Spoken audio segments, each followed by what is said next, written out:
You gotta face your fears, guys. On the other side of them is the life that you want to live. What most people don't understand is that fear is like a magnet that the further you go towards your fears, the further it pushes you in the direction of your goals. Why is that? And what are some examples of that in my life where something has been so overwhelmingly scary, like you're uncertain of the future, but there's something that you have like an element of belief in knowing that even though it is fearful or scary or an insurmountable odd, that you must still pursue that endeavor. An example of that for me, guys, has been when I became a single father and I had a whole bunch of fear for the future for my daughter. And I'm like, what is the future going to look like for my family, for me and my daughter? Is there going to be like, a new stepdad in the mix who may or may not be a good man, raise my daughter in the right way when I'm not around her? um, you know, just fears like that of like someone else being called dad by my kid, um, maybe getting in her head that I'm not the one to listen to. These are all fears that I had when that breakup initially happened, and they kind of plagued me for years as time went on until I really started to learn how to surrender that to two things. One, and this is before I found God, was I let go of that fear by using it to propel me towards becoming a better man for my daughter. And the thing about when you make that decision that even though things in the future you may not be aware of how it's going to play out and you can't control all of that, it gives you an opportunity to prepare for what might come with the effort and the value you place on today. So for me, it was like, okay, these things might happen, but I'm gonna assume that they're not gonna happen. And the way that I can influence my ex to choose a good partner or my daughter to be raised the right way, and regardless of me being in that relationship or not, or even just as a co-parent, was that the way that I show up, the way that I communicate, the way that I love unconditionally, the way that I invest in myself to then give that to my ex and to my daughter was something that I could directly, and can directly control. And so that action alleviates the anxiety of the future. That effort today, that sacrifice today, like there are points in after we'd broken up and to where we are now, me and my ex, me and my daughter's mum, where things were just really difficult, and there'd be she'd be snapping at me from one end, and I just have to kind of like pull the punches, man. Like really just kind of take hits, take licks, because it would have caused more problems than it was worth to have. And when you're trying to keep your daughter in your life, when you're trying to make sure that you're still able to see her, you really want to try and keep things out of the court system and everything else. You've got to be careful with the way that you talk, but also because you want to give the right example for the people that you care about, right? So what I decided to do was, even when things were really difficult and my ex was not trying to work on things and we're having arguments or that kind of thing, I really just made that decision, man, that I'm just going to show up, love unconditionally, even when you don't get that love back. And what that looks like is showing up every single day with the right attitude, the positivity, having empathy, understanding, forgiveness. Like fear is interesting, man. Like, it's not just, how do you say it? Like, courage is not the absence of fear, but it's having the willingness to still pursue and go forwards despite it. So it takes, I believe, a lot of courage to be able to make that decision when someone has hurt you so deeply, to be able to love them unconditionally in the way of like a co-parenting situation. But it takes a lot of strength. And so I guess over the time that I've become a single dad and had to grow through that healing process of that, it really turned out to be one of the biggest blessings of my life. Learn these things like unconditional love, trying to understand someone else's perspective, trying to take on responsibility for your own actions and what other people have done. And you really start to realize the influence that you had in a relationship as a man prior to things, like, for lack of better words, like shit hitting the fan. And so my advice to men out there who may be going through a difficult season in their life with a relationship, or maybe their relationship's fallen apart and if they've got kids involved as well, brother, pray. Go to Jesus. Ask him to take that pain and suffering away from you. And if you don't want to take that away and like completely give it over to him, or ask him to increase your strength. Just because you have that pain doesn't mean it should be taken away. Because in it you can learn so much about yourself. Like for me, I learned through adversity all of the things where I was coming up short, like the way that I communicated, the way that I had my daily system, the way that I showed up to things, the way that I followed through on my word. All these things lead to a progressive breakdown in a relationship. But when you, unfortunately, sometimes you just kind of have to go through that stuff to realize where you were coming up short, and then you can repair it and fix it. So now I'm in like a most loving relationship ever, and all those fears that I initially had of what's going to happen in the future and how's it going to look like with two different homes, and is my daughter going to be in pain forever? How is this going to affect her future and how she relates to men, how she sees men, like all those fears, man, they're now gone because one, I've learned to be able to trust God with my daughter and trust God with my ex-partner and trust God with my future and the family that I'm building now, and to trust God with myself, man, like to trust God with my heart, to be like, okay, like I'm gonna let this pain go to you, God, like the hurt and the emotional torment that I guess I've been through in the last few years or whenever that had happened, as well as like trust him to be able to refine my character so that it's faith combining with the action, combining with the steps, the daily habits are going to push me in the direction of ensuring that to the best of my ability that those other things don't happen, like the fears don't come to pass, because I've done the preparation. So when those situations in the future may occur, I'm ready to deal with them. But it's that action that you do day in, day out that kind of takes you away from feeling that fear. I always think, guys, like action alleviates anxiety. So if you're feeling anxious, if you're feeling down, if you're feeling depressed, start putting one foot forwards in front of the other in the direction of purposeful goals. And it's really don't hold yourself back, man. These are some interesting lessons that you learn through pain and adversity.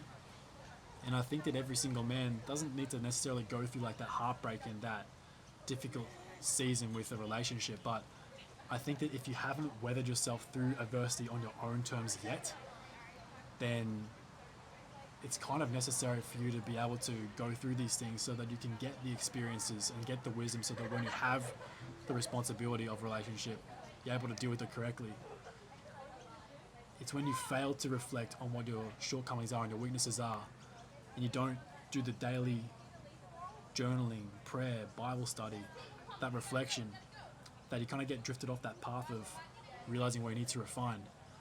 And so I think that adversity can be the biggest blessing to you if you see it like that, if you allow it to it. And I know it's really hard in the time, guys, where you feel like your world is falling apart, but just be reassured in that these trials become your greatest testimony of how good God is, how much he's carried you through this, as well as how strong and how capable you are, how worthy and how valuable you are. And if you can be in that point of pain where you feel like all hope is lost and you don't know which way to go, you can just be certain that God has you and that God loves you and he's got his hand on your back saying it's gonna be okay, son. And then you have this peace that surpasses all understanding, and that is something that I wish I knew I could come to God with as I started going through that separation, because it really would have alleviated so much imagination, evil thoughts, and what if scenarios, and fear, and all those things that really are brought from the enemy as a spiritual attack to you, man. But if you can sit back in solitude and ask God those questions, ask God to reveal himself to you, ask God how you can grow from this, really give opportunity to Jesus to come into your heart and to mold you into a better man that can weather the storms of life and weather the adversity, and have the character to be able to look after what you've been trusted with, such as a family, then you really end up being in the right spot much sooner. There's a lot of positive habits you guys can do to make your life better. Getting up early, being in charge, taking charge of your life. Being disciplined with your food, being disciplined with your training, tracking everything. Being on point with your finances, pursuing purpose, in everything that you do. It's really important to be on point in that regard, guys. But spiritually, if you just go there first, You'll have so much more clarity on where you need to go and how you need to do it, and you'll save yourself so much time. I always used to have this thought like, if you go and get a mentor, then you're going to speed up the time of learning because you're learning from someone else's mistakes. But what if you went to the source of wisdom, the source, like the best mentor there is, God? What if you went there first and treated him as your first option, not your last resort? That was a huge mindset shift for me. It was like, yeah, I could learn way faster if I just read the instruction manual of the Bible. If I just sat there in solitude and just started praying, it just started making sense one day, guys. And I get on here and I talk about fitness and I talk about faith. I think they're so connected because I've lived on both sides of that life where you've had success and pain, and then that was without God, and now I've got success and pain with God, and it's a completely different experience about how I react to adversity, how I react to growth, how I react to change. The perspective that has never changed is that seeing that seeing that pain is a catalyst for growth, and knowing that no matter how hard it's going to be, like everything's going to be okay. But to truly believe that in the depths of your soul, when you're going through the most heartbreaking adversity, I really feel that if you just let God come into that spot, he can just do so much more growth and development in you. And so my advice to men out there, no matter how old you are, man, like prepare for the storms of life, because they are going to come, and whether you're going to be ready for them or not is up to what you do today and how you value and honor and respect God and yourself today with your small daily habits, with your small decisions, with how much you value and hold your word to yourself. And you just got to value today, man. If you don't, what's going to happen is you're going to start backsliding into those bad habits. You're going to go down a path that you don't want to go down. You've got to project those habits and standards and values you have right now. Like, what's your current day-to-day life look like? Is it in a progressive state, or is it something that if you continue walking this path for 1 year, 2 years, 3 years, 5 years, where's it going to end up? Like, say you're eating like junk food and drinking and whatever it is, you're adding on 1 kilo or 2 kilos every couple of weeks or every month or something like that. Well, man, just do the math and project that forward. It's going to be even unhealthier, more weak, more lethargic, hating on yourself more. Like, you don't have to hit rock bottom to learn these lessons.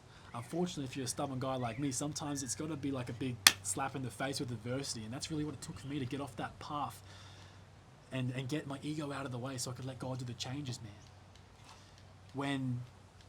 When I was going through this stuff, guys, I thought I was a strong, capable, a guy of upstanding morality and virtue and integrity, and in some ways I was, a lot of ways I was. But it's when you come on the other side, really, of pain and suffering, and start to gain humility, that you can be like, damn, I came up short in so many areas. And then when you start reading about who God is and what he expects of us men and the way that he expects us to love, you realize how much shorter you came up. And so it's really like it's hindsight. But if you guys can learn from my mistakes and have that humility, I don't think you'll have to go through the adversity that I went through and the pain and suffering that me, my ex, my daughter have been through, and the complications around having a family split up in 2 different homes. And if you have gone through that, guys, well, just know, like I said, like, there's hope on the other side of this. There's another means to an end. Like, you can, if you take responsibility and take charge of your life and surrender your will for God's will, and sit back and reflect and take ownership of all the small little details that you can control in your life, which honestly, guys, is pretty much everything, then it's all going to work out so much greater than you can, it's all going to work out so much greater than you can possibly imagine. And I'm living proof of that, man. I'm living proof of that. The grace of God has come in and touched my heart in so many different ways, given me a peace in all these different circumstances that before would have crumbled me and pushed me back into vices, or pushed me into time wasting or something like that. But no matter what adversity comes now, whether it be financial pressure or relational issues, or I don't know, whatever, injuries, man, like, these are some problems that I face. Just knowing throughout that God has my back, and that God's already given me like a vision for my future because I've allowed him to come in, I can stand true based on the character of who's God proven to be before that point in time, knowing that if he said this has happened before, and I've got evidence of that through his Bible and through the ways he showed up with miracles and influencing and changing my life, I can trust him for what the future's going to be, so I can hold tight to that promise and know that if he's given me that, then I can hold true to that. So I know that everything else in the meantime, whether it's just like the craziest adversity or storms of life, I know that it's just a moment in time, knowing that I keep my eyes on the horizon where I'm going to go, and that God's ordained that, then I have the most peace to get to it. Because I know that just between here and that point there is just the training grounds of character, and trying to work out what's in me that needs to be able to be worked out or improved, so that when I get to this point over here, I've got the character that's responsible enough to look after what is coming. And so I expect the challenges to come because I ask for such a great, meaningful, purposeful life. So I'll always tell you guys, like, chase adversity on your own terms, weather yourself for the storms, do the preparation, read the books, watch the videos, spend that time with God, like really look after yourself, value yourself, cherish yourself, so that you can bring that best version of yourself to your loved ones. And if you do it in partnership with God, man, like, you're just going to get there so much faster. It's the greatest mentor that you can have is God.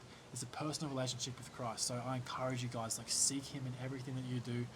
Like, pray constantly, guys. If you don't know which way to go, often the hardest path is the right path. But first and foremost, man, you should just sit, humble yourself and pray. Like, I'm praying constantly every single day. No matter what comes up, it's like, God, should I go this way? I really just, I try and make that relationship as best as it can be, because I understand that there's someone there that has my back, that has the right design for my life, that knows better than me. And yes, there's free will, guys. That's your choice if you want to partner with God or not. But I choose with my free will to serve a loving God. I choose to trust God. And because I do that, I get to learn the lessons. So I get to get the growth. I get to absorb the pressures, and they get to make me stronger and give me more purpose and more power. And I get to lift up all of my standards, all my values, so I can be a better partner, a better father, a better son, a better friend. I can talk better, and you can really. I think you guys, if you looked at my old videos and stuff, you'd be able to see such a huge difference when I would just be so like harsh and callous, and so like put my fist down your throat kind of vibes with some of the ways that I would talk.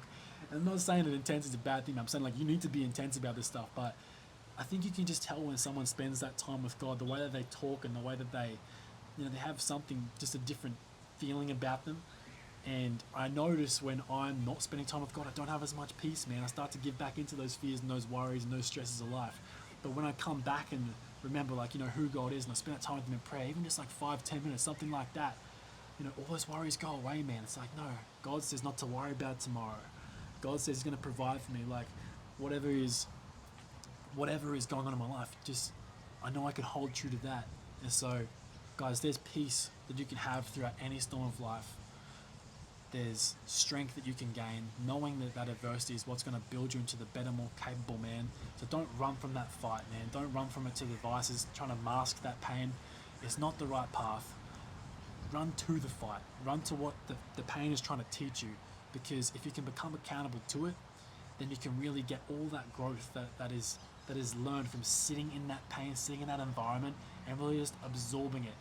And then you don't internalize it, guys. You weaponize it into the path of your goals. It's that transfer of energy between everything that's sent to destroy you becomes everything that's meant to create you and create your goals and create your vision. All that pain that I had, guys, of like a split up family and the what ifs in the future and all that stuff, I converted it into purpose. It drove me so far in the arena of waking up early, disciplining my training and my diet, my nutrition, the way that I would go and study so I could become a better communicator and a better man for my daughter and whatever future partner I had. It was just that purpose was so deep and so locked in and so amplified by that pain and that failure and that regret. And so when I took that pain and regret and that shame to Jesus, and I said, hey, look, you got to take this off me because I can't do it alone anymore. That got broken in terms of the negative pain of shame and regret of the guilt.